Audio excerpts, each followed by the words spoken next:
We friends, right? I'm gonna be straight up on this one. I don't know all these lyrics, so I'm gonna be on some. But y'all good, y'all my people, so y'all don't mind. It's Tuesday morning. How you guys doing? Trump, Prince Andrew told Epstein, "We're in this together." Days after allegedly cutting ties. What do you guys think about that? It's time to get busy. I ain't got no time to play. I went all the way down to the wire. Let me open up this screen. I know what I gotta do. I'm on point. I know. I know. Get that screen open right there to the point where we're not even playing this morning. Yes, we got to get on point. Make sure we got this audio right. How everybody doing here this morning? Rebecca, Lanya, and Bueno. Casey, Kendra, we know, we understand. Sometimes you got to get to that bag. I have to do it sometimes too. Good morning, Mark Dorfman. Liberty and Justice. Casey, Batty Lynn. Who else we got up in the building? Luigi, Angry, praying for everybody in here. Let's have a fantastic day. Hope everybody's feeling safe under the sound of my voice. Please double tap that screen to get the likes up to let everybody know that we are here. Whew, it's going to be a good day. You know why? Because he gave us another one, and we appreciate you, God. We surely do. Thank you and amen. Thank you and amen. Another one, Lord, because we got to go. It's time to go. Please bless this show, because I'm ready to go, and they're ready to go. It's time to start the show. I hope you're ready, yo, yo, yo, yo, yo, yo.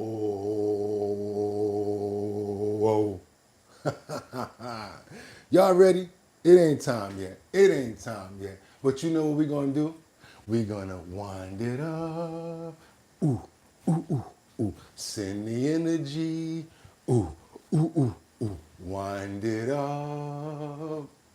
Because he gave us another one. That's a good way to end that, right? Oh, yeah. Olay. Don't play. That's right. Open up those pores. Open them all the way up. That's right. We had a beautiful fall morning. We've got trees that are turning brown. We've got all of the branches, and everybody's feeling so comfortable now. You know how it feels when you got that nice cool breeze coming through. Got the window cracked a little bit, and you just pull over that blanket, and you just like look at your clock, and you got 2 more hours of sleep that you can get, and you go, But then you got to remember, you got to get up. And then what you got to do, y'all? Do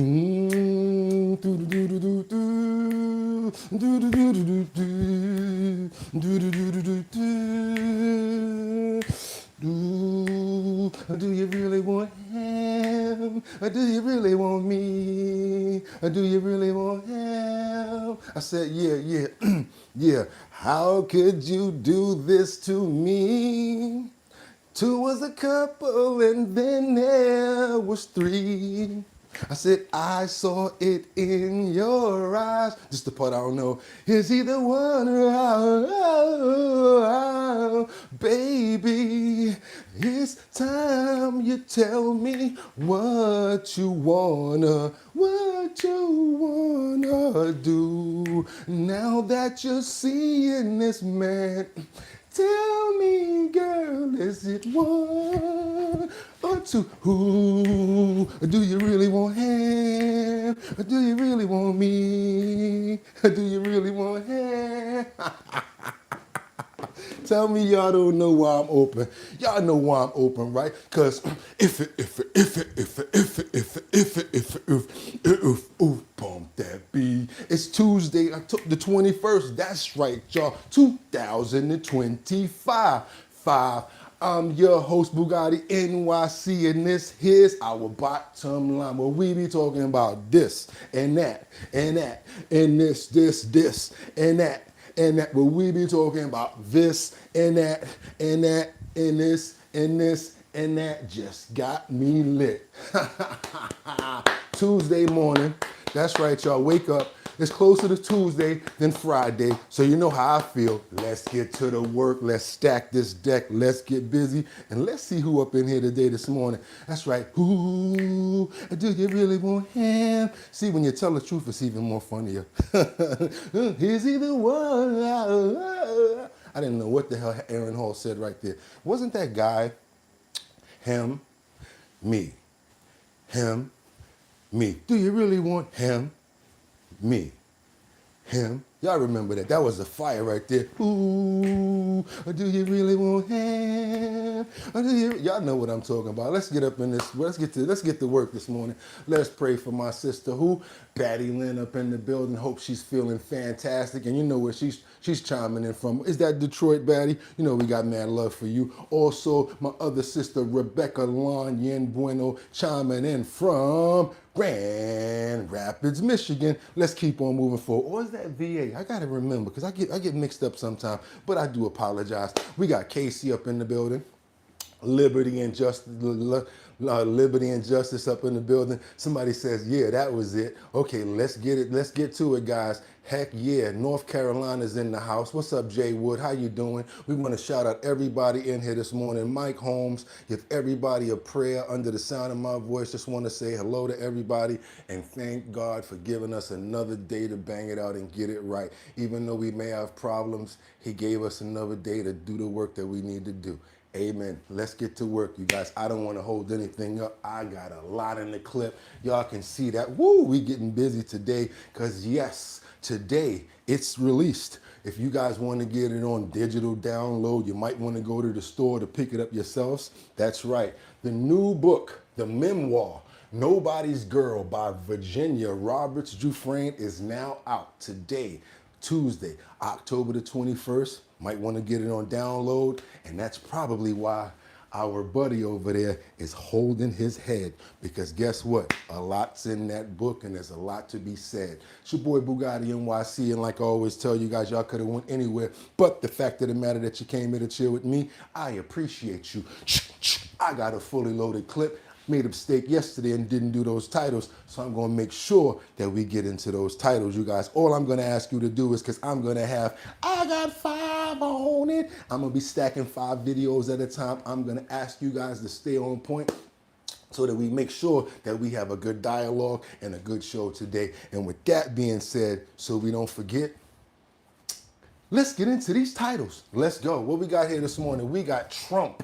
Prince Andrew told Epstein, we're in this together, days after allegedly cutting ties. First you say you don't deal with the man anymore, and then they have proof that you got in contact with him and said, we're in this together, after he was convicted. Oh boy, that's not a good thing. Possibly why they cut you out of the royal family. Let's keep on moving forward. What else do we have here? We have after hunting stand found, President Trump's security measures have been increased. That's right.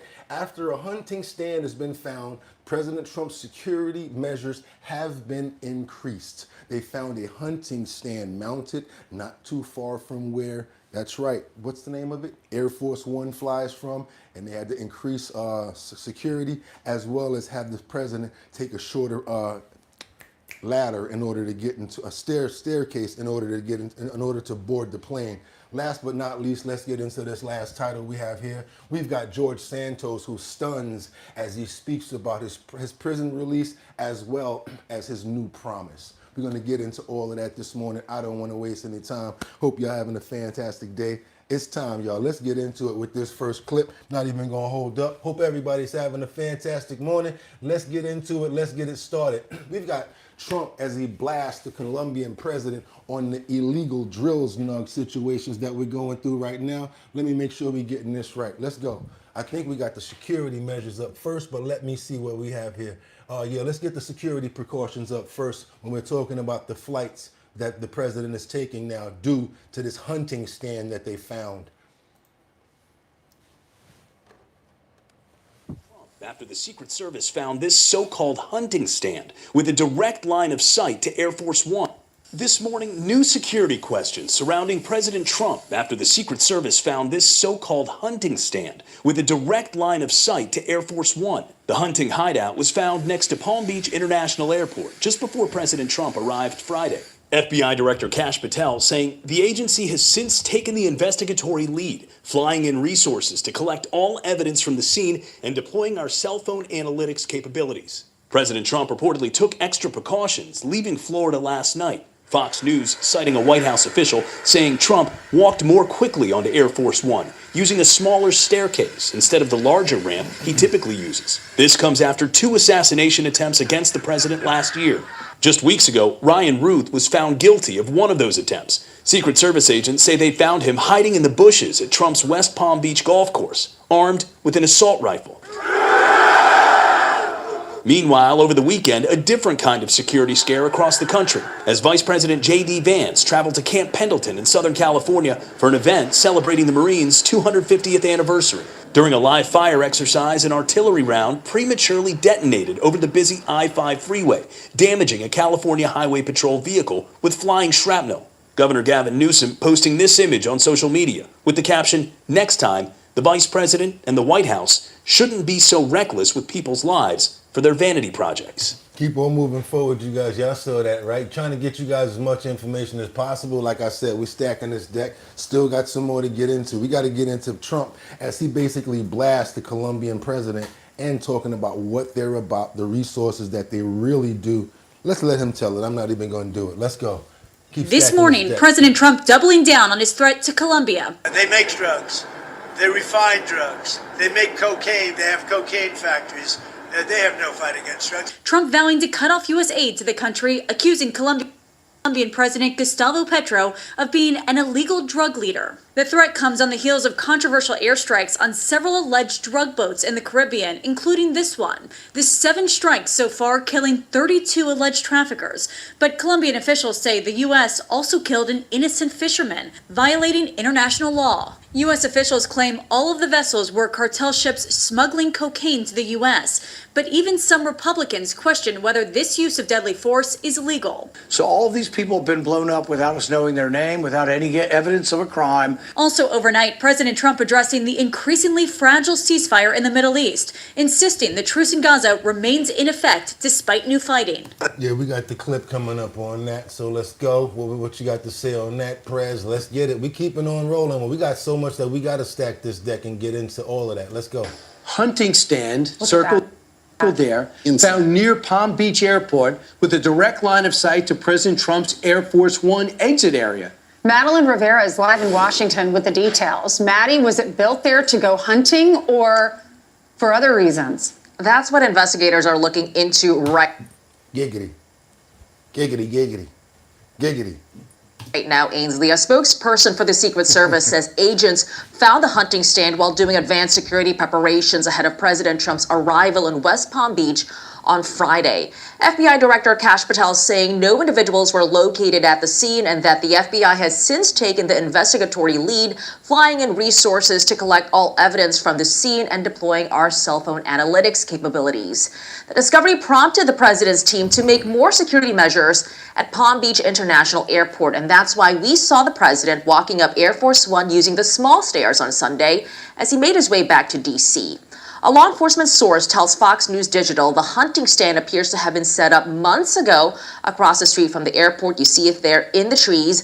A Secret Service spokesman saying while we are not able to provide details about the specific items or their intent, this incident underscores the importance of our layered security measures.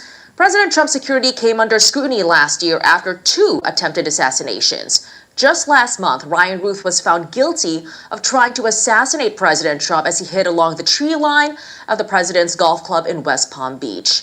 Coming up later this morning. And then you guys do know that Charlie Kirk just lost his life the same way, from somebody sitting on a perch that was able to get him from a long distance. Do your boy a favor and double tap that screen to get those likes up. I really appreciate it. Gets more people over here and knowing about our show. Like to educate everybody on everything that we got going on. Appreciate you guys so much. Now we got to go on over to Gaza where the ceasefire stands despite being accused of breaking the truce. Let's go, y'all. We spreading this news out. We going everywhere. We got to get into it, y'all. Let's go. Let's go. Do I got it? Yep, it's right here. Army announcing on On X, quote, the IDF will continue to uphold the ceasefire agreement and will respond firmly to any violation of it. This as President Trump's chief Middle East negotiator, Steve Witkoff, and Jared Kushner spoke out for the first time since getting the Gaza ceasefire, and they offered insight into the return of the remaining hostages held by Hamas. One worrisome issue, whether Hamas is dragging its feet in returning the remains of deceased Israeli hostages. Are you saying publicly right now that Hamas is acting in good faith, seriously looking for the bodies? As far as we've seen from what's being conveyed to us from the mediators, they are so far. That could break down at any minute, but right now we have seen them looking to honor their agreement. National security and military analyst Dr. Rebecca Grant joins me now. Dr. Grant, good morning. It's great to see you. Let's start with that 60 Minutes interview because there was a lot in it. What was your main takeaway from what they had to say? What an incredibly powerful team. And Trump has picked two fantastic negotiators. They said at the end that it's very delicate and they're really going to have to stay on top of the situation, which is why we have both Witkoff and Kushner back in the Middle East today. I was struck that they had met in person with the four Hamas negotiators. Wow. And how much that Israeli strike on Doha in Qatar had been a turning point where they seized the opportunity to get the Arab world aligned to pressure Hamas and then bring Israel on board. All right, y'all. Y'all see what's going on? We got to double tap that screen to get those likes up. I got two more in the clip for you. We're going to keep on going, y'all. We're doing good. We're doing good. We got to get on over to the New York mayoral candidates. They continue to forge their own path in the campaign trail. Anybody from New York like myself? Who do you like to be the next mayor of New York? 15 days away from the new... Be honest with you. It feels like I live in Gotham right now. And we're picking between the Joker, Batman, and Riddler, to be honest with you. That's how it feels to me. New York City mayoral election, and all three candidates continue to forge their own path on the campaign trail. Democratic nominee and frontrunner Zoran Mamdani is still looking for a very important endorsement. Oh, God. Here's Eyewitness News reporter Anthony Carlo. This is how we will win. Costanza effect. I told you guys about 5 months ago. Anybody remember me saying the Costanza effect? Told you guys, I was really rooting that he wasn't going to be the mayor, but the way that New York is now, it's like, what else can we do to throw a monkey wrench to make it even more crazier? How about we just back this guy? And that's what they're doing. This is what Andrew Cuomo has never had. Zoran Mamdani has a commanding lead over Andrew Cuomo in the polls, but he was out today in Queens looking to put the nail in the coffin. What I'm hearing from New Yorkers time and time again is that they want a change in our politics. They want a city that can be more than just a place that they struggle. And they're seeing that no matter, for all the discussion of who's on the ballot, it's more of a question of what's on the ballot. On that ballot is also going to be Curtis Sliwa. The Republican candidate joined the Sheepshead Bay community today in protest against a shelter on Coyle Street. My opponents, they want to destroy residential neighborhoods with the city of both Zoran Mamdani and Andrew Cuomo. Former Governor Cuomo, running as an independent, joined Bill Ritter on Up Close this week, again trying to swat away Curtis Sliwa as if he was a gnat. It's over. I'm just telling y'all right now. Next mayor of New York, Zoran Mamdani. It's over. It's over, y'all. Let's keep on moving forward. Rachel Ray, guess what? Makes a quick appearance, a rare appearance, amid concerns about her health. How many people know about what's going on with Rachel Ray and how she's had to take a hiatus for a while and stop doing her show? Now, we got a little bit of information back on what's going on with Rachel Ray right here. I think we probably wouldn't be nice to go to check out what's going on with Rachel right here. Where you at, girl? Hold on a minute. Come on now. I know you're over here somewhere. Oh, there you go. Thank you. Amid concerns for Rachel Ray's health, the 57-year-old made her first TV appearance in 7 months today on The Drew Barrymore Show. It's Rachel Ray, everybody! It's a memoir of my life. It's the first time we've ever had hot dogs. As fans rally in support, some noticed Rachel's voice and right hand seemed to tremble at times as she made burgers. It's actually been 1 year since Rachel addressed her health after this moment sparked alarm. Tony Bennett's coming to dinner. I have to make sure the floors are perfect. I've had a couple of bad falls in the last couple of weeks. If you know how to cook for yourself, it makes you feel prepared for anything and less afraid. So what has the TV cook been doing since her talk show ended in 2023? I'm gonna keep working, man. I'm not dead.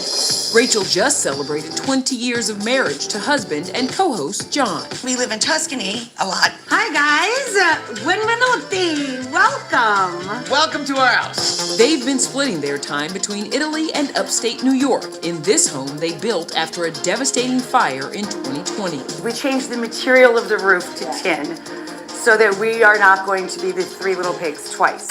And Rachel will be returning to TV. A&E just announced it's ordered 110 new episodes of shows, including Meals in Minutes, to drop next year. Go, girl. Meanwhile, Tia and Tamara Mowry are also... No, we was talking about Rachel, and I'm not hating on my folk. Don't even try to go there, y'all. But I don't want to turn into the interview or ex-interview or for ET tonight. We want to just show some love for Rachel Ray, and we hope that she gets over her health situations. We pray for her as well, and we're happy that she's going to have 100 episodes that are going to be available to all of us, for all of us to see. Thank you. Amen. Let's keep on moving forward, you guys. The health is very important. That goes to show you how many people out here millionaires and have all of this money, but their health is not good. That goes to show you a lot of these people that rather have the health instead of the wealth. What good is wealth to us if we don't have our health? You can't enjoy it. You're gonna be out here ailing and everything. You can pay for medical bills and things like that, have the finest wheelchairs and doctors. That's why you gotta really understand that your health is very important as much as wealth is as well. Do your boy a favor and double tap that screen to get those likes up. Like, even though I don't want to do those push-ups every day, I have to. Because I remember that my mom was a diabetic, and because of her, I don't want things like that to possibly happen to me. Keep it 100 with you guys. I'm not gonna lie. That's the reason why I go so hard at myself. Because I take a hint from the prior family or the prior people that came through my bloodline. Let's go on over to George Santos, where Dana Bash asked a few questions about his sentence and how he even found out about him being able to. Him getting a pardon. He didn't even know that he was getting a pardon. Where's George Santos? He's right here. Let's go. State of the Union, President Trump surprised a lot of people on Friday when he commuted the sentence of former Congressman George Santos. Santos was 3 months into a 7-year sentence for wire fraud and aggravated identity theft. Here with me now is former Congressman George Santos. Thank you. Talking about a weird interview. This is weird. Thank you so much for being here. First, tell us about the conversation that you had with President Trump after he commuted your sentence. Thank you for having me, Dana. So, look, as far as having the conversation and its nature, I'll just leave it at the president was very kind, and it was a humbling experience to have the privilege of speaking to a sitting president of the United States. Where I come from, that's just not something that happens, and it's not normal for my family and I. So I'll leave the contents of the conversation private. It's also not normal for a president to commute the sentence of somebody like you who pled guilty to the crimes that you did. So were you surprised that this happened? Did you expect the commutation? I had no expectations. I wasn't even aware until I learned it off of the chyron of mainstream media inside of the prison myself. I had just been released from segregated isolation after 41 days for absolute no valid reason other than a retaliatory warden. So sorry, I learned it from the TV. She ain't want to hear nothing of that. He was trying to go in about where they was keeping him. Look, I don't want to hear nothing about that. You should be in there. She's not happy that he's out. You could tell. He's from segregated isolation after 41 days for absolute no valid reason other than a retaliatory warden. So sorry, I learned it from the TV. Yeah, so I mean, that's incredible. You were standing in prison. You looked up at television, and that's where you saw that your sentence was commuted? More like I didn't. didn't see it. Other inmates saw it and called me over to see it. I was not in the room at the time, and then I made my way to see it. I called my family, and they told me it had happened, but I was not aware. It was a surprise. Welcome back to State of the Union. President Trump surprised a lot of people on Friday when he got some people that he owes some dough to, y'all. Y'all already know he owes some money to some people. Do your boy a favor, double tap that screen. Y'all know that she was not happy. She was just like, yeah, hell with all of that. Because he tried to go and have me in segregation, and they pulled me out. He started to preach a little bit. She was like, I don't want to hear all that. You're not getting no perch over here, bird. Get up off that soapbox. Let's keep on moving forward. I got two sleepers in here right now. What this sleeper talking about? Oh yeah, let's get on over here to this Doge staffer. I know why I put this in here, because what's her name? Judge Jeanine Pirro. She really went in on this. I think I left these two sleepers up. This is some new breaking information from yesterday. Actually, we're going to go to some breaking news. We've got U.S. Attorney for D.C., Jeanine Pirro. She's giving us an update right now on the assault of a former Doge staffer. Let's listen in. You remember the Doge staffer, Big Balls? I think that's his name. She's going to give a report on the people that assaulted him. Carjacking in a highly publicized case where two young men were brutally assaulted and stomped, highlighting the need for accountability among young offenders in the district. This case underscores the escalating challenges that we face in confronting crime in Washington, D.C.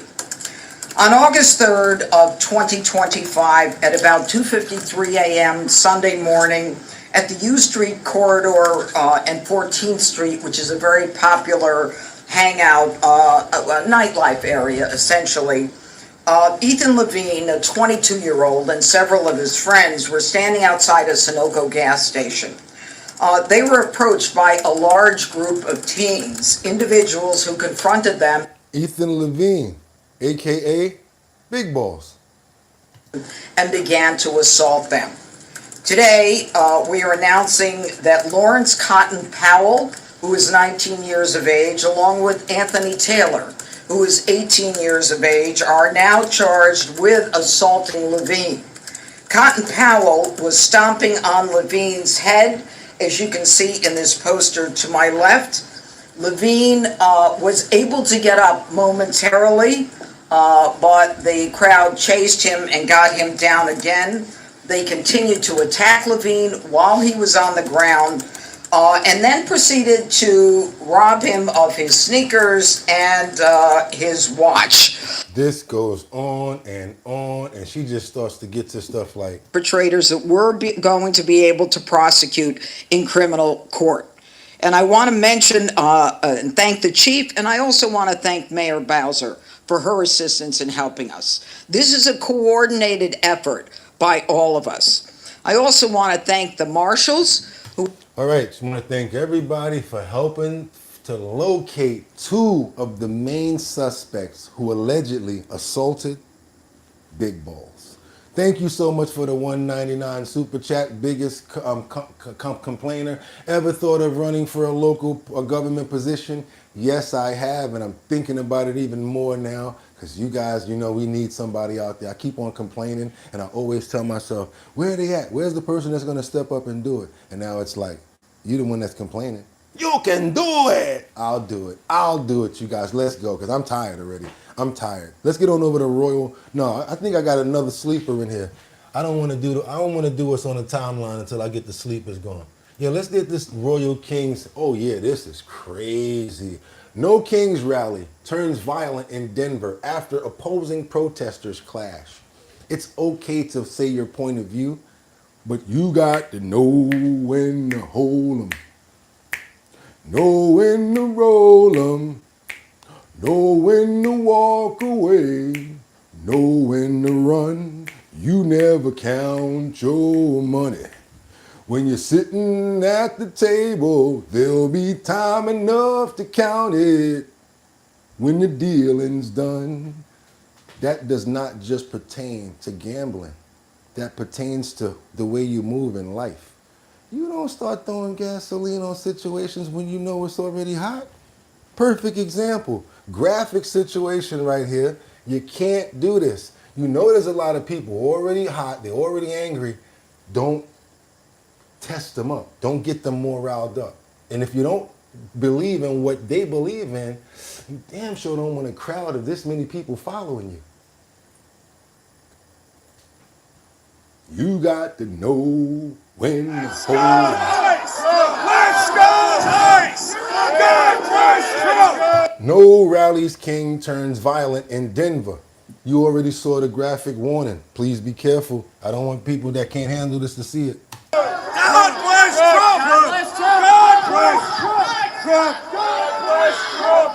Now, as you can see, they're about in their 60s, 70s, and they're walking and they're going against a No Kings rally, but they're saying things about, like, God bless Trump, and they're going to say more things.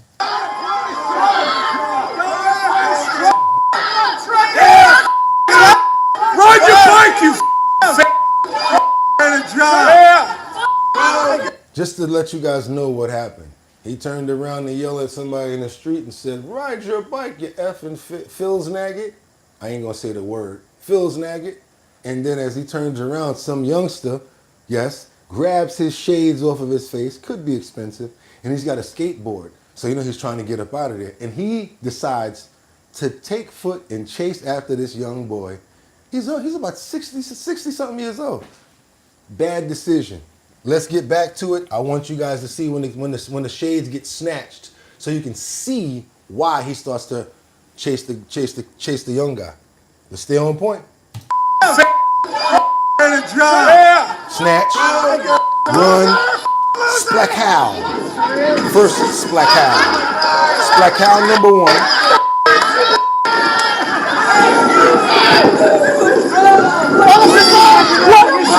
So now the crowd is trying to trip him as he runs back towards the kid. Dumb move.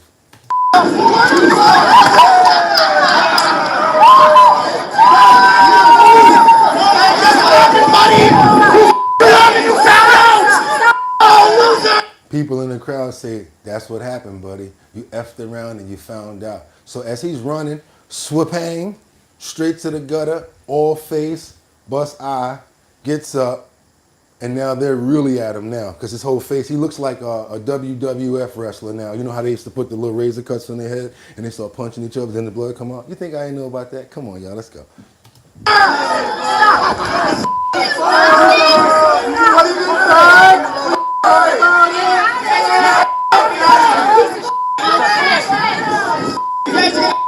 So now him and his buddy, he's trying to help his buddy out. He's trying to help him out, like, calm down, leave it alone, let's get out of here. Quit, I'm serious.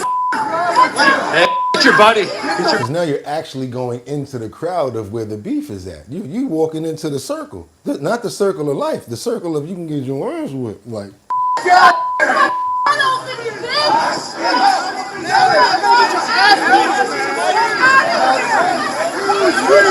Hey, man, you to me, what the Don't touch me. Don't touch me. You put one Trip his ass! Trip his ass! You!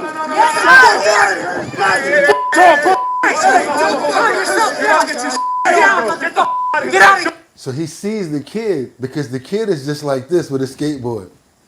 He ain't even running. He's just like this or whatever. And he's just so angry. He just wants to get to that kid with that skateboard. And he don't care. Like, he's just pissed. What are you, dude? What are you doing? Get out of here.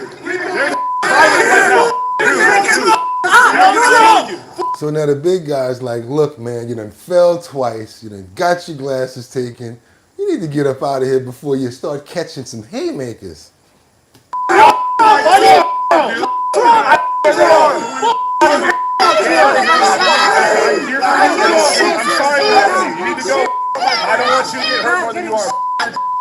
I don't want you to get hurt more than you are. Get out of here, dude. Buy new glasses. No, bro, buy new glasses. Looking like the ultimate warrior after he get his head busted. Don't do something stupid, man. This crowd is fiery right now, man. Don't do nothing stupid, man. This crowd is fiery right now. Y'all hear him? And no, we never go this long on one clip, but hell with it. Let's go. Buy new glasses. Buy new glasses. Bro, go. You need stitches. For real. Really bad. For real. Go to the hospital. Go contact the police right now. Come on, let's go get stitches, dude. What happened? Come on. I know you're mad, bro. No, he tripped and fell. He tripped and fell. Somebody tripped him, but he fell and he bounced up. But he needs stitches. Homeboy fell twice. I guarantee you his wrist is going to be hurting tomorrow because that's how it is with the old timers. I don't know about anybody else, but when the old timers fall, you hit your wrist on the ground and he got his head, that's going to swell up like he's going to be looking like Martin tomorrow. Blah, blah, blah, blah, blah, blah, blah, blah. He's going to be like, Gina, you still love me? Huh? Like when Tommy Hearns punched him in the face. And his wrist is going to be on boom, boom, boom, boom. It's going to have its own heartbeat. The heartbeat of America is going to be in his wrist. I'm telling you guys, he's going to feel at the mall. Feel bad for the old guy, but he should have known not to get mixed up into that. Yeah, fucking President Trump, why don't you get on your bike? And yeah, there's ramifications. People in glass houses should not throw stones. In that instance, he was in a glass house. Let's keep on going, you guys. Well, we got demonetized is dying laughing. Somebody tripped him, big difference. He got tripped. Watch the video. He did. No, well, somebody said he didn't. I don't see anything funny. He's going to need another pair of glasses to cover that black eye. God bless Trump. Wow, nobody tripped him. He tripped over his ego. He fell twice from with no one around him. No, first time he fell, second time they tripped him. I got to tell the truth. I saw it. Let's get on. Let's keep on moving forward. Yeah, it was the first time he fell, and it was short. That time it was only like the wrist bang. It was like, ooh, and then he was doing that, right? And then he was mad because he got up, and then he got up and really started chasing the kid, and then somebody did the little swipe and took his legs down. Let's keep on going over to our President Trump, who had a little bit of back and forth with the Australian ambassador. He basically told him, look, I don't like you either, because I don't know who threw this ambassador under the bus. Somebody actually called him out and said, hey, what did you say about Trump? And he's like, yo, you really gonna say that right now? He said, yeah, tell him what you said. He was like, oh, well, I really said that I don't like you. He said, oh, yeah? And no, you don't want to say you don't like Trump in front of him. So watch this. In Australia, that it's taken 9 months to get this meeting. Have you had any concerns with this administration, with its stance on Palestine, climate change, or even things the ambassador said about you in the past, the Australian ambassador? I don't know anything about him. And if he said bad, then maybe he'll like to apologize. I really don't know. Did an ambassador say something bad about him? Don't tell me. I don't. Where is he? Is he still working for you? Yeah. He's right there. He's right there. You said bad? Before I took this position, Mr. President. I don't like you either. I don't, and I probably never will. Go ahead. Talk about saying it to your face, yo. He's like, yeah, you don't like me? He said, you said something bad about me? All right, cool. I don't like you neither, son bitch. And no, I'm not playing no favorites. I just thought it was funny. Let's get on over. Let's keep on moving forward. What, we going to Royal Palm Beach right now?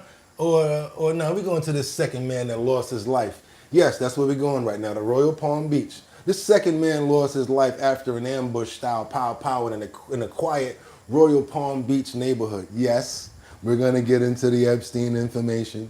We're going to tell you guys more about Prince Andrew, but you know how we do it over here. We got to earn our keep. We got to double tap that screen to get those likes up. We got to get more people over here, and we got to give me all the money in your pockets. No, that's not true, because I got some coffee in the kitchen. Bustelo, so I'm good. But what I would like is for you to try to get those likes up. I really would appreciate it, because what that does is gets more people over here to know about the show and see what we got going on. Also, if you have not already subscribed to the channel, why not? Please become a member. Go ahead, share and like, hit that notification bell down there so that you know when we're on. We know that a lot of people are gonna run, but that's good, because the people that run, you're not gonna be able to see them bangers that's coming up. Y'all know how we do. We always play around like this, and then when they be like, oh, we leaving, he not. Yeah, we love when y'all leave, because then we do the and the people that earned it, they get to see everything. Let's go, y'all. Let's keep on moving forward. A second man involved in a mysterious shootout in a quiet Royal Palm Beach neighborhood has died overnight. Good evening. I'm Felicia Rodriguez. And I'm Shane Wright. Thank you so much for joining us here at 5. The other man was found dead in his truck at the scene there Tuesday night. Investigative reporter Terry Parker has learned both men's identities. She joins us from the scene. Terry?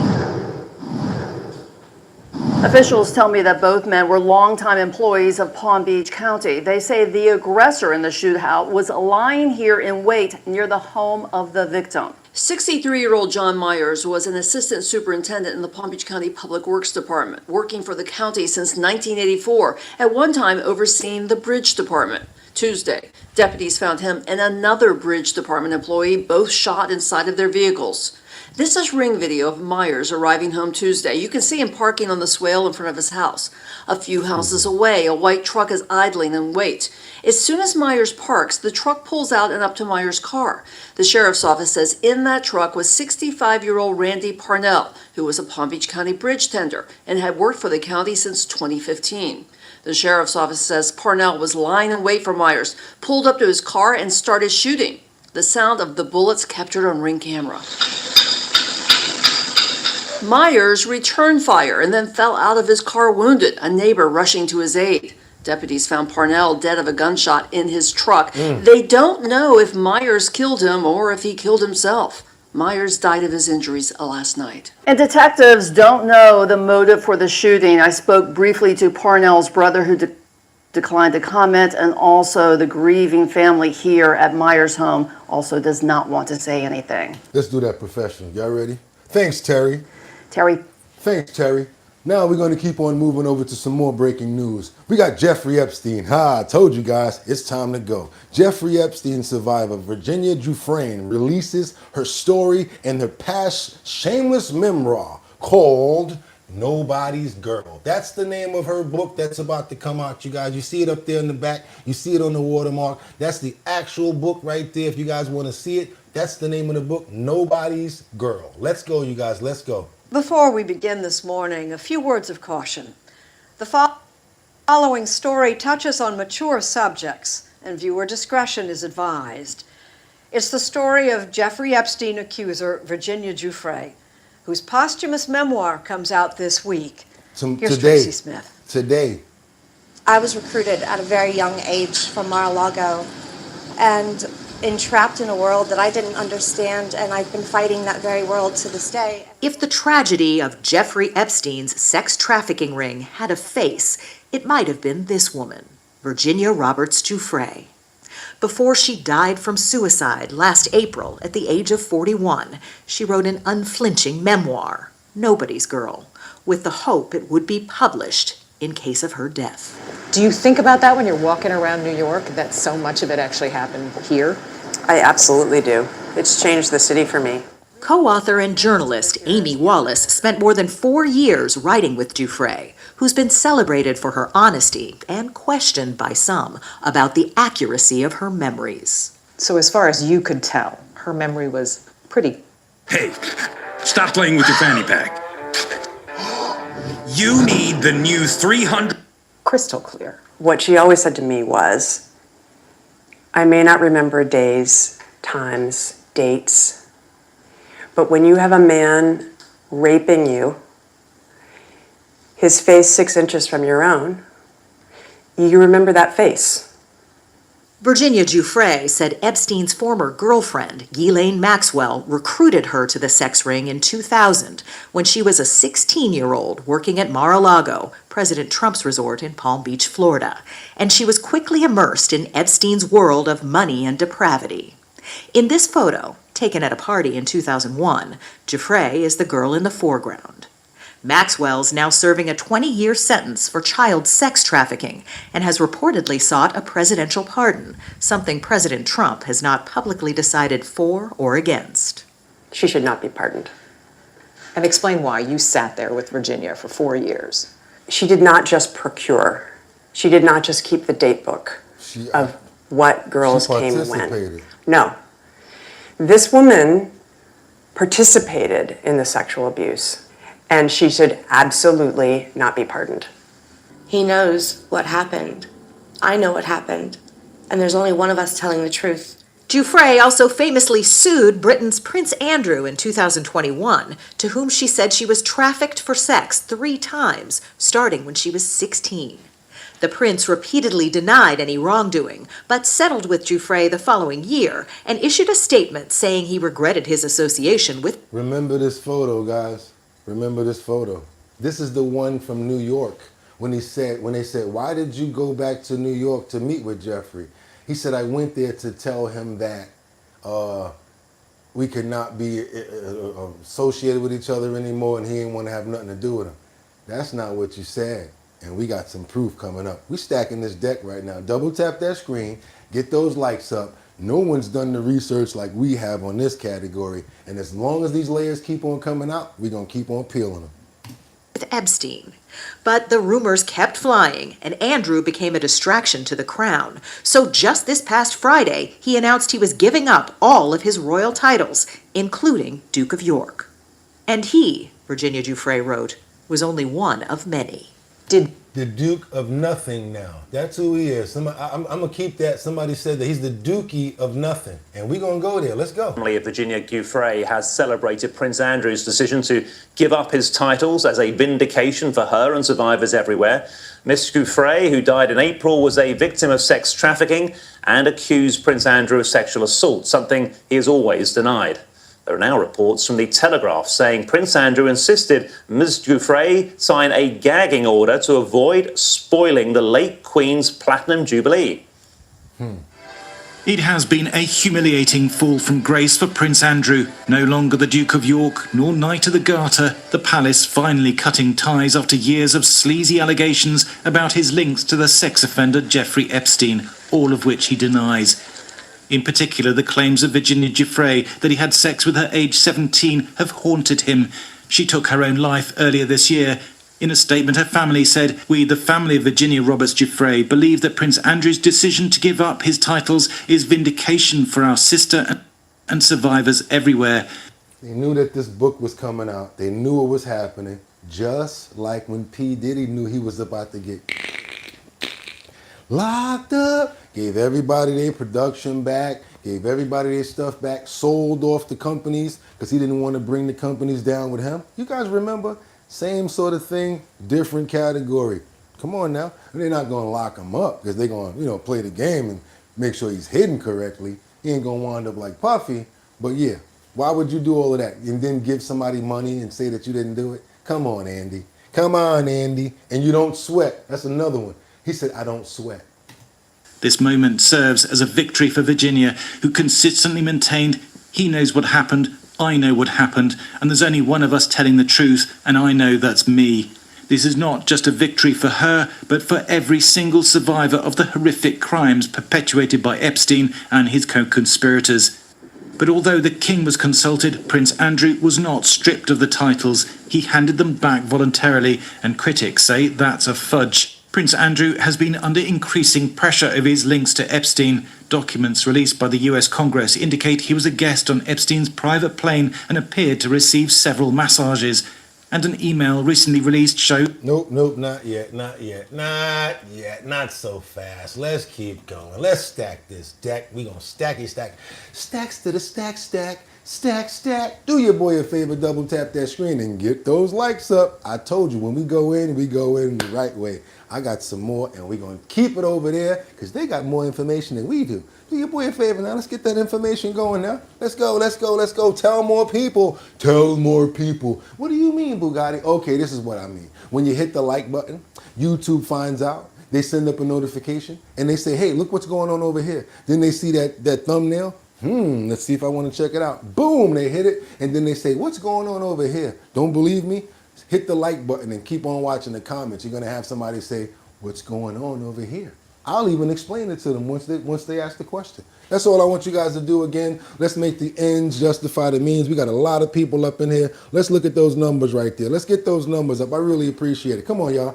I got a lot. I'm telling you, we're just in the middle right now. We can get those numbers up, maybe 50, 60 more. I really appreciate it. Hit that like button. Double tap that screen. Let's go ahead and subscribe to the channel, become a member, and give me all the money in your pockets. Let's go. Some breaking bombshell news this evening because... wait a minute. No, yeah, I know y'all mad at me. I know. This is the one where he said, we're all in this together. This is the title from our clip. We're all in this, no, we're in this together. And they found the clip or the video. Now I can let them talk of what he said. Some breaking bombshell news this evening because according to reports in the Mail on Sunday tomorrow, Prince Andrew secretly told paedophile Jeffrey Epstein, quote, "We are in this together," and said he was concerned about the impact of the newspaper's revelations when they published a photo of him with his alleged victim.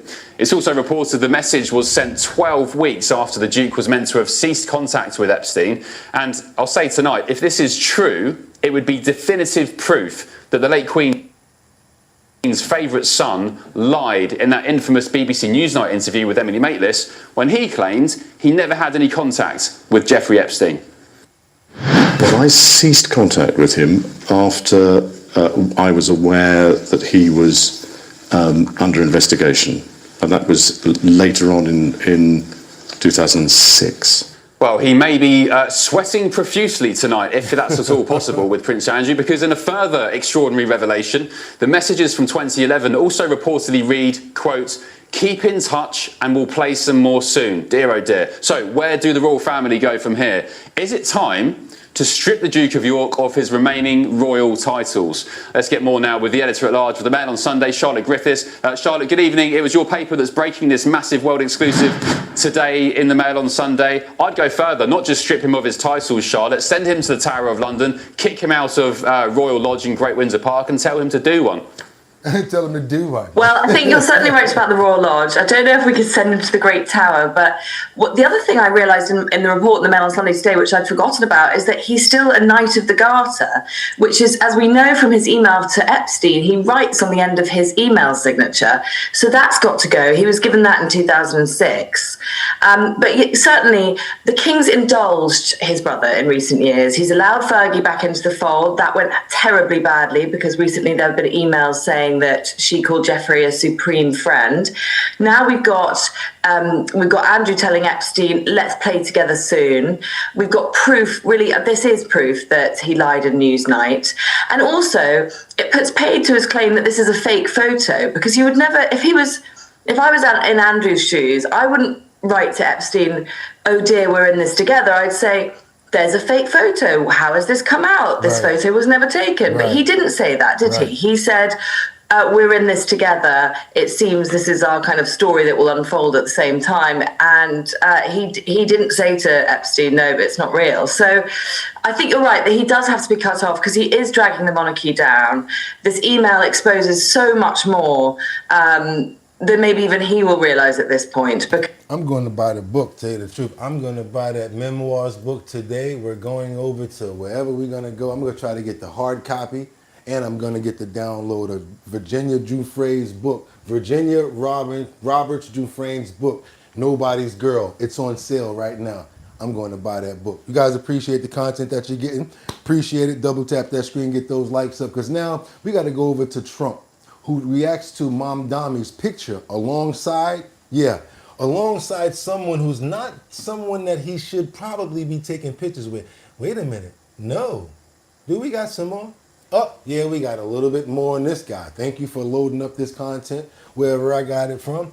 This is the last bit of Andrew. We've got Prince Andrew canceling a lavish, party for ex-Sarah Ferguson as Epstein scandal engulfs him.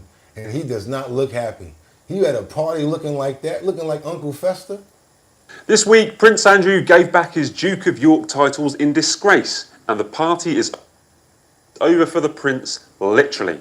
Because we can reveal, party pooper Andrew this week cancelled Sarah Ferguson's birthday celebrations at Royal Lodge.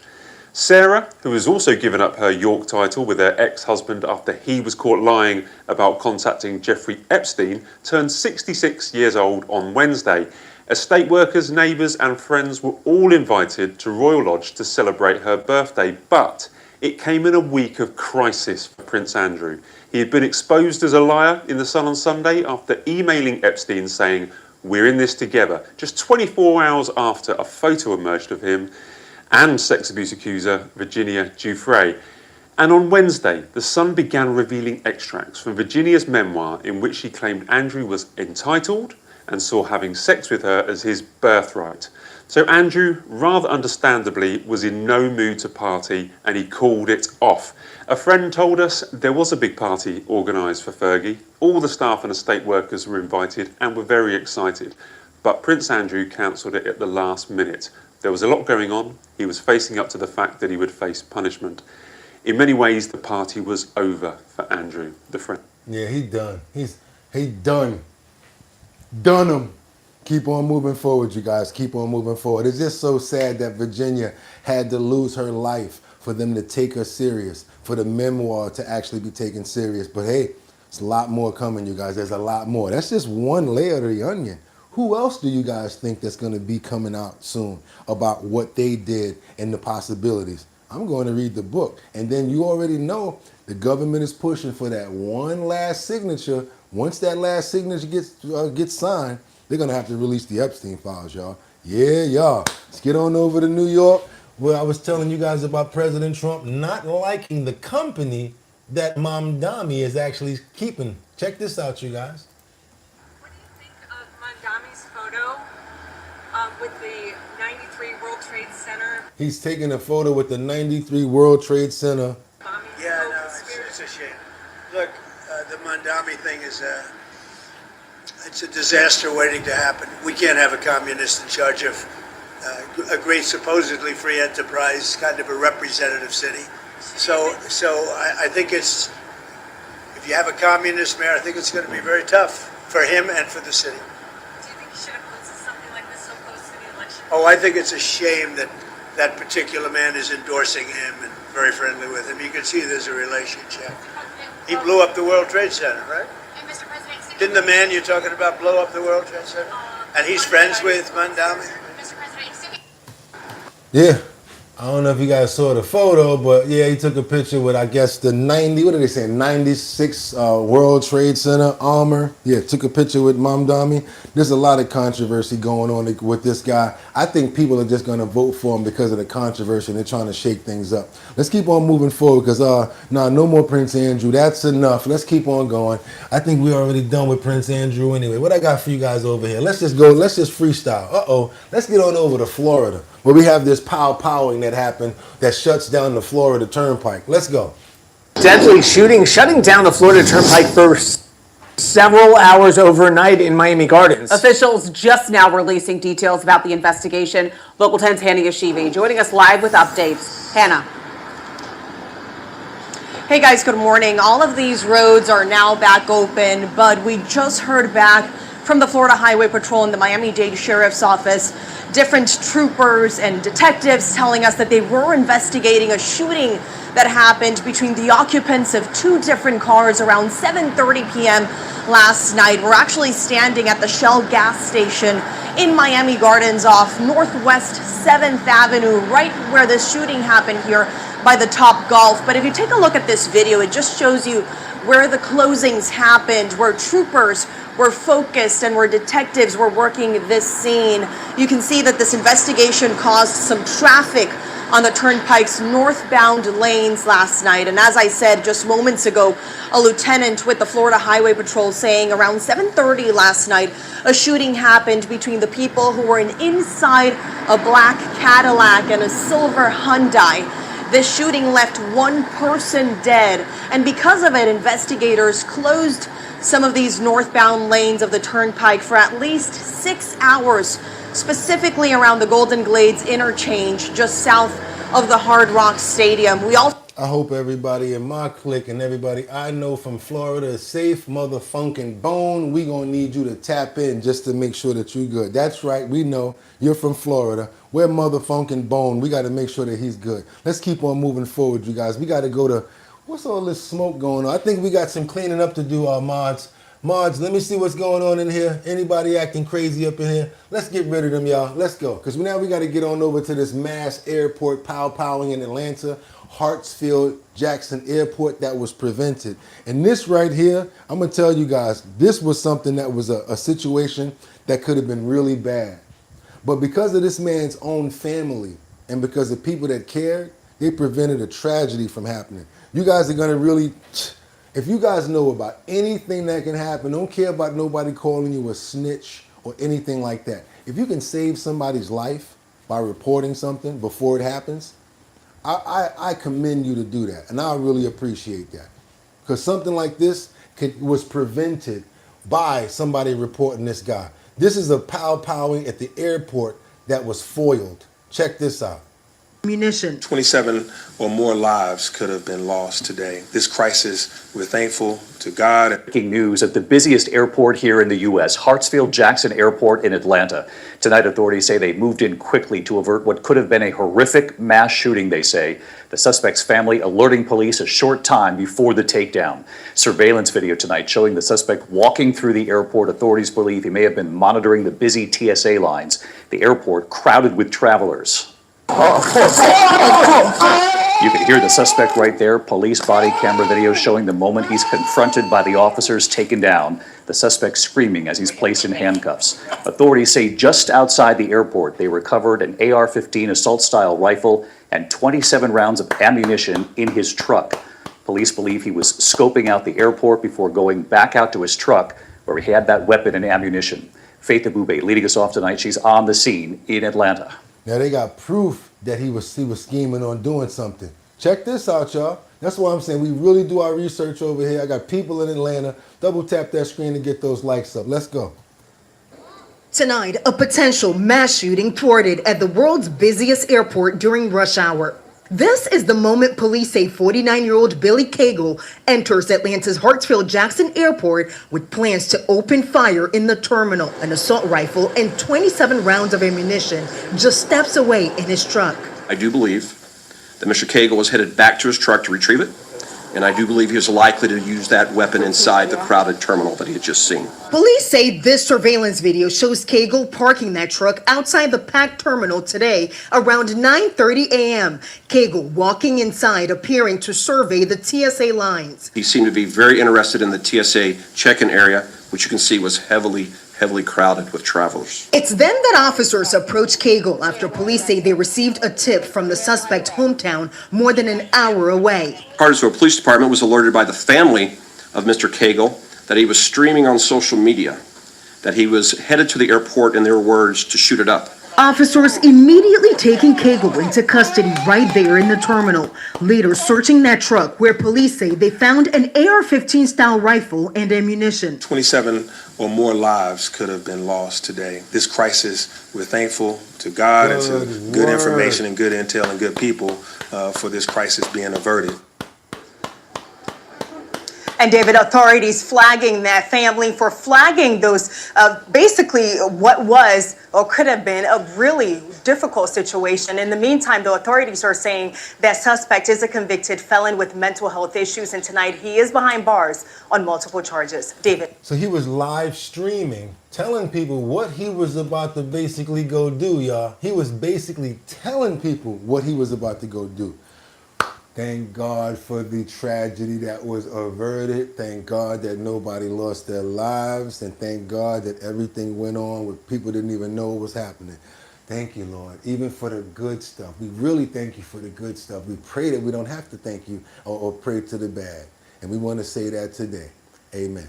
Thank you. Thank you. That was a good one right there. We got BNY. What's BNY? They've been sued over their alleged ties with who? Jeffrey Epstein. You know, if he's rich, somebody got to be processing the money, right? Somebody got to be processing the money.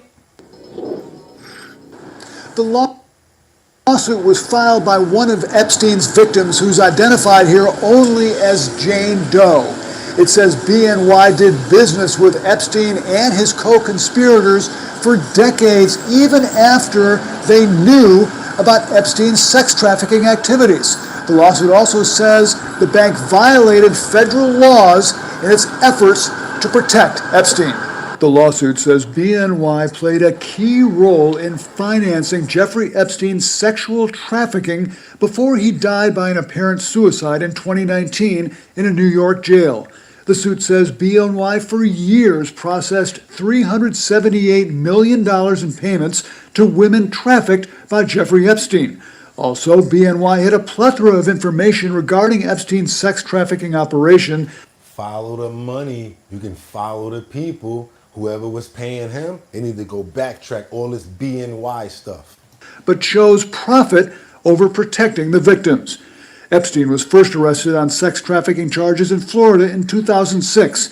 The lawsuit says BNY had to be aware of that, but the bank continued to do business with Epstein. Its ability to play dumb was eviscerated as the details of his daily sexual abuse of young females came to public light, the lawsuit says. Follow the money. The suit also says BNY extended a credit line to a modeling agency established by Epstein and an associate named Jean-Luc Brunel. The agency was allegedly used for abusing and sexually trafficking young girls. In a statement, a BNY spokesperson says the claims in the lawsuit are meritless and we will vigorously defend against it. For years, BNY has had contracts with Allegheny County and the city of Pittsburgh, including acting as an agent for a $62 million city bond issue. A spokesperson for Mayor Gainey says payments to BNY are minimal. The bank also has had a contract with the County Retirement Board. County Controller and mayoral candidate Corey O'Connor, a member of the board, declined to comment due to the pending litigation. Yeah, I'm sure he don't want to have nothing to say about it right now. Yeah, because now when they start backtracking that money and going to those names, woo, that's when stuff starts to happen. When you follow the money, you start finding stuff out. We want to give a big shout out to 111BKNYC for the $20 super chat. Everybody in the comments, everybody here, do your boy a favor and say thank you to BKNY111 for the $20 super chat. We appreciate everything around here. $1 is cool with us. Let's keep on going, y'all. I got more to get to you. Where we at right now? Oh, yeah, this is a scary one right here. Be careful with lithium batteries. Imagine I don't even want to imagine this. If I'm on an airplane and all of a sudden the overhead compartment sets on fire because of a lithium battery. That's right, Air China. This flight has been diverted off of a lithium battery as it catches on fire as it's in the overhead passing. Oh my God, I would have been scared to death. I'm already scared to fly. If I would have seen this, it would have been on. Tonight, chaos on an Air China flight after a fire sparked by a lithium battery broke out mid-air, according to the airline. You can see the flames coming out of this carry-on bag in an overhead compartment, smoke filling the cabin, and then flight attendants quickly responding. The flight from Hangzhou, China to Seoul Saturday was diverted to Shanghai. Air China saying in a statement the battery spontaneously combusted, adding that no one was injured. This just the latest terrifying battery fire on airplanes. In January, a portable power bank was believed to have started the fire that engulfed this Air Busan plane and injured 7 people. And look at this video from 2023. Flight crew poured water on a carry-on backpack after a battery caught fire while boarding. Experts say lithium-ion batteries can overheat and go into what's called thermal runaway. It's why the FAA doesn't allow them in checked luggage, and why Southwest recently became the first U.S. airline to require passengers keep power banks and portable charging devices in plain sight while in use during a flight. Do you think we're going to be seeing more restrictions on lithium-ion batteries moving forward? I hope so. We're seeing some of the overseas carriers say you cannot use these charging banks on the airplane. I think that may very well find its way into the U.S. And experts say that cheaply made devices, like often ones that are handed out for free, or devices that have been dropped or damaged, are most at risk of igniting. Jose? Ooh, boy. Oh, my God. I would have been... I'm talking about... That's the flight on fire right there, boy. How many... I don't know how I would act. I'd be like, land this damn thing. Get us... I'll be running to the bathroom trying to grab water. Anybody got drinks? What y'all got to say about that? Let's get those likes up. Who else think that Trumps need to lay off the Tylenol? I miss the days of spontaneous human combustion stories. LiPo batteries are at risk too. Subscribe, guys. Hit those likes. Come on, let's do it. Demonetize. Y'all are crazy. I miss the days of... What happened to the days of spontaneous combustion? Was that real? I don't know about nothing like that, but that'd have been crazy if that really happened. Let's get on over to the boy that rap like this and then everybody like him. Everybody likes him. His name is NBA Youngboy. But guess what New Orleans had to do? The police had to add 400 officers to an upcoming NBA Youngboy concert. Hope we don't get struck over here. I might have to play this. I'm gonna have to play this button real close over here. This mute button. Don't get mad at me. It's not the audio. It's me. Barricades and armored vehicles. Those are some of the extra security measures planned for rapper NBA Youngboy's concerts this weekend. Parker Boyd is live at the Smoothie King Center, which police expect to be packed.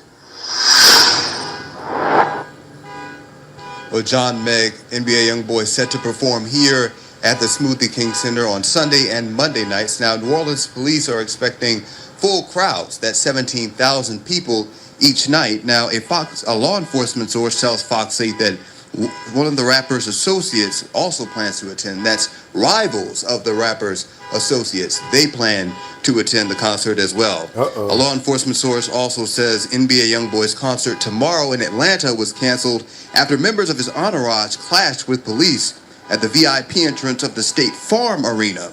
The New Orleans Police Department says it's been in contact with Atlanta police about that incident. The NOPD plans to have 400 officers on the streets along with state police and federal agents. You know why they need them police on the streets, right? Because that's where it goes down at. Because they're going to be out there like licking their chops. They call them the stick-up kids. Yeah, the stick-up boys. They're going to be out there. You're going to have the girls out there trying to get some money. How you doing? You got a little bit of something? You got a cash app? Come on. You know you're going to have them out there. You know, guys got to fly them in to get that money, right? So it's all types of activities going to be going on around that location. I know. Come on. Y'all know we know better. Yeah. I see the laughter. Come on, y'all. Y'all know better. Double tap that screen to get those likes up. We got to get on over to Harris County right now where this postal worker lost his life in a violent wreck in North and Northwest. Terrible situation right here, all because of someone speeding. And people should just be more careful about how they're riding and going around nowadays, because it was crazy. And I think this guy was basically probably new to his vehicle, and it just spun out. Morning, District 1 Patrol received a call. Not spun out, but yeah, I think he was being chased actually. Yeah, let's go. About a major crash here in the 11700 block of Antoine Drive. When they arrived, they found that it involved a postal truck and a Dodge pickup truck. Now, as you guys can see, the whole side of that postal truck is gone. The whole side over there. The whole side that is like the street side of that postal truck, it's gone. So if there was someone there was a postal worker sitting in that truck. You guys can see the baskets from the truck, everything all strewn around. Postal truck is not that solid. It's like a box. And the only thing that's in there is like a motor and room for the packages. So when he got hit on the outer side, really did some damage. So during the investigation, what we've learned is the Dodge pickup truck was traveling southbound on Antoine Drive. The male had just fled from a minor accident up the road at Veterans Memorial and Antoine Drive. As he was fleeing, he was going at a high rate of speed. He lost control. And he struck the rear of the postal truck who was delivering mail in the residences here on the southbound side of the Antoine Drive. The postal truck employee, he was transported to the hospital where he succumbed to his injuries. He was pronounced deceased at the hospital. And the driver of the Dodge Ram pickup truck, he was taken into custody. A field sobriety test was performed on him. He was determined to be, he exhibited signs of impairment, and the district attorney's office was contacted, and they have accepted charges for intoxication manslaughter on the driver of the Ram. Earlier, he got intoxicated with manslaughter. So I guess they don't give him murder charges or whatever like that. But me, I'm different. I like to bump up charges. I like to give him the murder with the M on the front, because that's what you did to that man, and you took him away from his family. Hell with all that manslaughter stuff. I don't know how you guys feel about it, but I feel that way. Also want to pray for the man that lost his life doing his job, serving the public. And also want to pray for his family and all of his friends that may have felt terrible in this tragic time in this event. We want to pray for his family as well as everybody in this time, Lord. Thank you. Amen. Let's keep on moving forward because now we got another one. We got 3 that lost their lives and others injured following a crime spree across the country. Yeah, they acting like Grand Theft Auto out here right about now, y'all. There's people that don't have no care for life, what's going on with each other. It's just crazy out here right now. Nowadays, it's crazy, y'all. Where we at right now with it? Where we at right now? Where we at? Matter of fact, do I gotta play that? Maybe I can save us from that drama. Maybe I can do something to say, yeah, let's get this one going. I don't want to play any of that anymore. We're gonna just go freestyle. We're gonna go over to the police where they used heavy weapons to arrest this gang in the middle of traffic. I have to apologize about this individual's coverage, the way he's speaking. I think he's, I got a little bit of comments I would like to say about him, but I don't want to because I'm using his content, couldn't find it anywhere else. This is some very important content. I want to say it over again to make sure we know what we're doing. This is the police as they use heavy weapons and arrest a gang in the middle of street traffic. Take a close look at these images. This moment was marked by tense scenes in downtown Sao Paulo. Right on the east-west interchange, on the Julio Mesquita Filho overpass, a civil police officer was caught chasing criminals and firing heavy weapons in the middle of traffic. The incident occurred around 5 p.m. when 6 suspects, members of a gang specializing in home invasions, were surprised by officers shortly after leaving a property they had just robbed in the Sumare region. In the footage captured by witnesses, you can see the moment the officer gets out of his car and shoots at the fleeing suspects. Whoa. The exchange of gunfire drew the attention of nearby drivers and pedestrians, causing panic and a stampede. According to the Sao Paulo Public Security Department, one of the criminals reacted to the approach, was shot, and taken to Ipiranga Hospital. The other 5 accomplices were arrested in the act. No innocent bystanders were injured. Homeboy running up the street with the machine joint, like, get over, yo. He was giving it to him too. And I just figured something out. I think the person that was reported maybe have some sort of a condition, but we want to appreciate you and thank you for giving us that information, because I'm going to tell you the truth, couldn't find that nowhere else. Good coverage, and thank you for the usage, my brother. That was good coverage. I think it has something to do with maybe a slight situation, but you know what? We're going to pray for him anyway, and we're going to thank him for being able to provide that information from us, because we wouldn't know what was going on in Sao Paulo. Thank you so much. Keep on moving forward right now. We got to go on over to New York, where I want to, if I can, make it there, I'll make it. Anywhere, it's up to you. New York, sad story. Yeah. You can take your own way, you can make your own way, but so situations like this happen a lot. And this was kind of like, I don't know if you feel like you're playing a video game, you're playing with your life. I've seen this happen so many times in this specific area. Talking about Jerome Avenue. Jerome Avenue is a location in the Bronx where there's an L, overhead train that runs. And what supports L's? Pillars. Strong, very strong pillars. I don't think it's wise to drive fast around these pillars, because something like this could happen. Sad event that happened in the Bronx, you guys. And yes, not too far from Yankee Stadium. With you here on News 12 The Bronx, I'm Nadia Galindo. We start with exclusive new video into our newsroom showing the moment police say a 46-year-old man was killed after crashing his BMW in Fordham early this morning. News 12's Greg Thompson joins us from the corner of Jerome Avenue and Clinton Place with the latest. Greg. Jerome. Looking at that video, it was actually lucky that this crash wasn't even worse and that more people weren't involved. While it ended at that back support beam for the subway over there, it started about a block that way at the intersection of Jerome and East 181st Street just before 4:30 in the morning. Now on that surveillance video, you can see there was a red light on Jerome, but then watch as a car comes flying from the right side of your screen, swerving around another one that was stopped, and then crashes head first into that pole. Police tell us they think the car might have actually sideswiped another pole earlier and then tried to overcorrect. You can see people pulling the driver out of the car. We're told that while he was rushed to the hospital, it was unfortunately too late to save him. And while the car was cleaned up pretty early this morning, these pictures acquired by News 12 show you just how bad the damage was from hitting the pole at that speed. And so far, police haven't released any other information about who the driver was or anything about just why he might have been driving like that at 4:30 in the morning. But city data does say that at least 7 other people have been hurt on this block between East 181st Street and Clinton so far this year, although this was the first time that someone had died. For now, that is the latest here in Fordham. Greg Thompson, News 12, The Bronx. Not too far on, what's that, 10th Avenue, before you get over to Fordham, there was a guy that was riding on a motorcycle, and you know, he's hanging out at nighttime with his girlfriend, and she wants to ride on the back of the motorcycle. What does he do? He wants to start showing off for her, starts doing wheelies. She's on the back, into the pole, both of them, last year. It's crazy, y'all. Gotta care more for your lives and not just get in the car and like, I can do it, I know I can drive. No, it's not that important, you guys.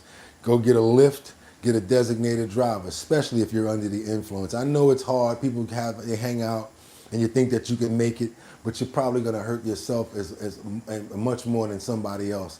And we respect people over here, around these parts, we respect people that call Lyft, call an Uber, call a family member.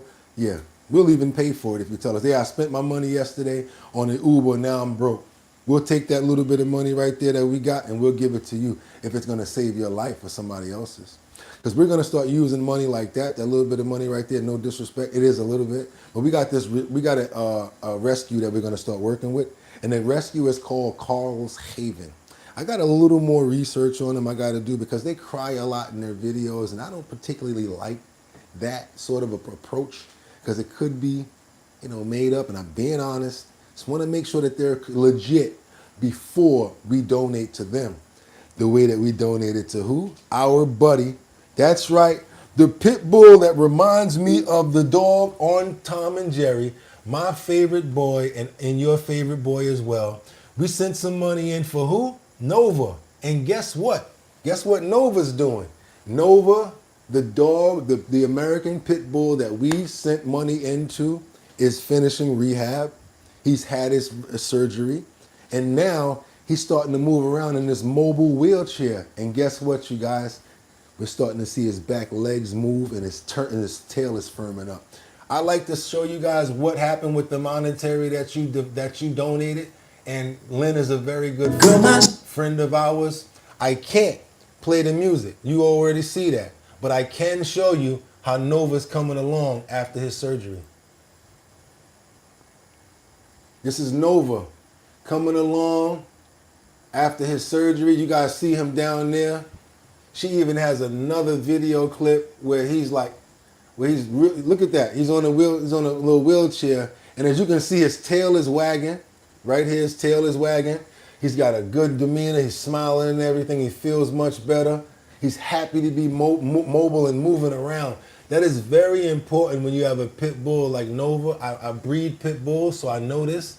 It's very important when you have a pit bull like him because what happens is they start losing weight. They start not wanting to do things, and they start gaining weight. And they start losing muscle mass, and they start gaining weight. You don't want that for your dog. You want stuff like this. You want him to have a range of motion and for him to be flowing. And Nova wants to walk. He wants to walk. He wants his back legs to start working again. I'm already seeing muscle memory. I'm also seeing his tail firm up. And if I'm going to tell you, if you know anything about pit bull, that tail is the strongest thing in the world. It can break kryptonite. If I start seeing that tail wag, I know he's going to be all right. But I saw it firming up, and that's why I opened this clip up. I want you guys to see those back legs trying to move. Yeah, this is where we at with it right now. We with Nova and Lynn right now. Oh, everybody that don't like dogs, see y'all later. All right, see y'all later. Have a good day, because we over here with Nova and Lynn right now. All y'all dog haters, bye. Yeah, look at Nova. Yeah, look at him. You see the legs in the back swinging where he's trying to push him? Now he's going to be more right here. Look at the tail firming up, and he's trying to push with those back two legs. That's right, because mommy ain't giving up. She says Nova is coming through. That's right, right? And then she's also said on another clip, she says, Nova and Lynn kicking IDDV's butt. That's right, y'all. That's what I want to see. I want to see happiness. I want to see us thriving. I don't want us to give up on each other and ever give up. I don't want to hear it, because if I got to come out there and inspire you myself, I'm going to do it, Rebecca. That's right. We know. We got to inspire you ourselves, Kendra. We got to inspire you ourselves, Mark. We're going to get out there because we're going to do it together. And through love and the power of caring for each other, I don't think that there's nothing that we can't overcome. Y'all done seen white ladies find these pit bulls in all sorts of distressful times and bring that dog back. Look at this first picture. You'd be like, oh, please don't show me that. Dog be there like this, looking healthier than you. Y'all know what I'm talking about, because this right here will outshine anything. Love, y'all. LOVE will always outshine hate, fear, distress, problems. Love is the way to do it, you guys. And with that being said, if y'all trying to make some money, hit that link in the description and you'll be able to make up to $750 on surveys. You'll make some money and I'll make some money too. Also, I hope you guys subscribe to the channel, already became a member, and already hit that notification bell so that you know when we're on. We're trying to get up to 60,000 subscribers, then 70, then 80, then 90, then 100. Then I'm gonna put the plaque up, and then I'm really gonna be feeling proud. Going for that 100, y'all. We working. It's your boy Bugatti NYC. Like I always tell you, y'all could have went anywhere. And guess what's coming up soon? That's right, I just got 3 locations. I just got 3 locations for our party. I got one in Totenville, Staten Island. I got another one that's coming up in Bed-Stuy. Looking for one more location in Manhattan? For what? The Show Your Talent talent search. That's the talent search where you, that's right, you looking at me right there. Do you have any talent? You know how to cook? Yeah, that's a talent. I told you guys, stop thinking about singing and dancing all of the time. That's not just the only talents that we have. You guys know how to do a sculpture. You might know how to do a painting. You know how to do a backflip, a way that nobody else know how to do it. Yeah, you might be able to win $250. All you got to do is show up to the Show Your Talent talent search. That's the talent search for I, Bugatti NYC. I'm the host. That's the name of it right there. Show Your Talent talent search. Boom, sponsored by Big Drip Hard Punch and my DJ. That's my DJ Don Dada, formerly of Black Ink Crew. Y'all saw her there last time at the Throgs Next Superstore. Well, guess what? We about to pull up in Staten Island. After that, we're going to pull up in Brooklyn. And I want you guys to pull up. All you got to do is go to the website if you want to be a part of the talent show, www.drinkbigdrip.com. That's right, you guys. www.drinkbigdrip.com. Go to the first page, fill out the mailing list, put your email there, and you know what we're going to do? We're going to hit you up and let you know where every single event is at. Sponsored by Big Drip Hard Punch. 14% volume by 14% ALC by volume, right? That's right. That's a lot right there. 14%, y'all. You're getting your money worth with that. And then you know you got to be 21 or older in order to be a part of the event. So that's right. We're going to be in Staten Island. And then right after that, we're going to Bed-Stuy. Where? Told you what to do. All you got to do, go to the website, www.drinkbigdrip.com. We're going to give you guys the address, locations, so that you can pull up. Don't want to be a part of the event? Just want to hang out with your boy? You can do that too. Just got to be 21 and older. You want to see the event happen? No problem. Want to jam out with DJ Don Dada, take some photos and put them up on your Instagram page? That's what we're here for. It's not about grabbing no celebrity so they can be all whatever. It's about us vibing. And also for those people that's not going to be available, we're going to be going live. We control the music. We can turn it off and on when we want to. And with that being said, y'all know what I'm going to say, right? I want you guys to have a fantastic day. I want to pray for every single person that's in this building right now. That's going to start off with Mark Dorfman. We're going to pray for Casey. We're praying for Luigi. Who's that? Exit Life. Why do y'all spam demonetize? Don't worry about it. Liberty and Justice. Mark Dorfman. Who else we got up in the building? We got Sienna Danielle, Niggity Mark.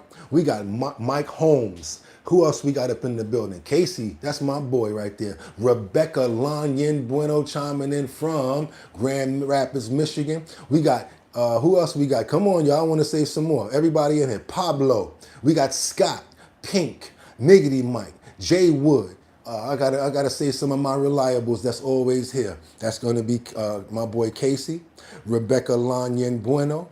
Can't forget about VIP Auction Group. We can't forget about Kendra Walker. We can't forget about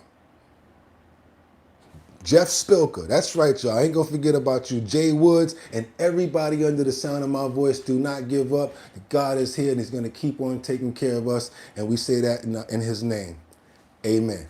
That's right, you guys. That's how we're going to do that. And y'all guys have a fantastic day. Get out there. Don't let nobody tell you no. Don't listen to nobody. Problems present opportunities. As long as God gave us another day to get it right and bang that nail, that's what we're going to do. It's your boy Bugatti NYC. Like I always tell you, y'all could have went anywhere. But the fact of the matter that you came in to chill with me, I appreciate you. So until tomorrow, Wednesday, hump day. See you guys tomorrow. Get 'em! Peace. One.